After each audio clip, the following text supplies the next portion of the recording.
আসসালামু আলাইকুম দর্শক, আজকে গ্রাম থেকে আর কি বগুড়ায় ব্যাক করব। তো যাওয়ার পূর্বে ভাবলাম যে এই যে আমাদের পুকুরের পাশে অনেকগুলো কলার গাছে আর কি অনেক কলা আসছে। তো ভাবলাম যে আজকে কলা কেটে তার সঙ্গে আর কি যে কলার ফল ফুল বা যেটাকে আমরা থোড় বলি কেটে বাসায় যাব। বাট তার মধ্যে আর কি একটা হই হই রই রই কাণ্ড ঘটে গেছে।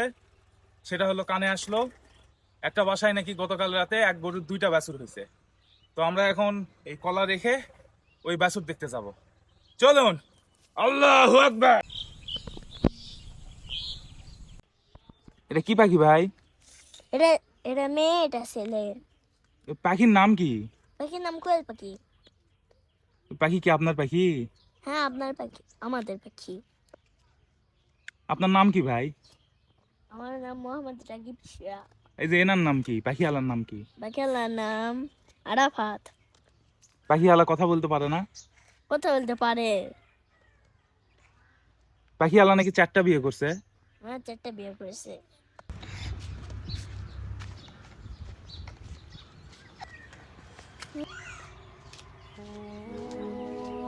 মাশাআল্লাহ, সুবহানাল্লাহ, আলহামদুলিল্লাহ। দর্শক, আপনারা দেখতে পাচ্ছেন আমাদের সেই কাঙ্ক্ষিত গরুটিকে, যেটির গতকাল রাতে একসঙ্গে 2টি বাচ্চা হয়েছে। মহান আল্লাহ তাআলা তার পবিত্র কুরআনুল কারিমে বলেছেন, নিশ্চয় চতুষ্পদ জন্তুদের মধ্যে তোমাদের জন্য শিক্ষা রয়েছে। সূরা আন-নাহল। অর্থাৎ গরু ছাগল সহ গৃহপালিত প্রাণীর জন্ম, বৃদ্ধি ও রিজিক সবই আল্লাহর নিয়ন্ত্রণে। একই সাথে 2টি বাছুর হওয়া তার অসীম ক্ষমতারই এক বহিঃপ্রকাশ।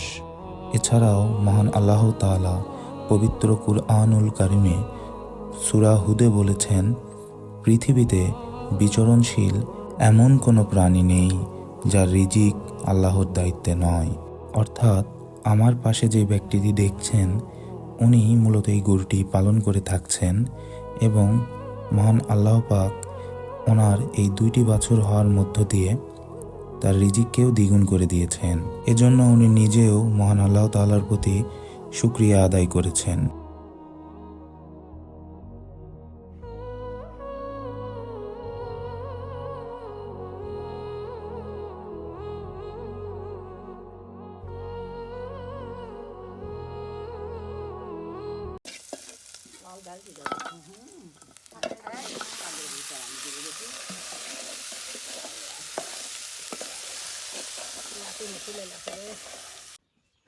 আসসালামু আলাইকুম ভাই।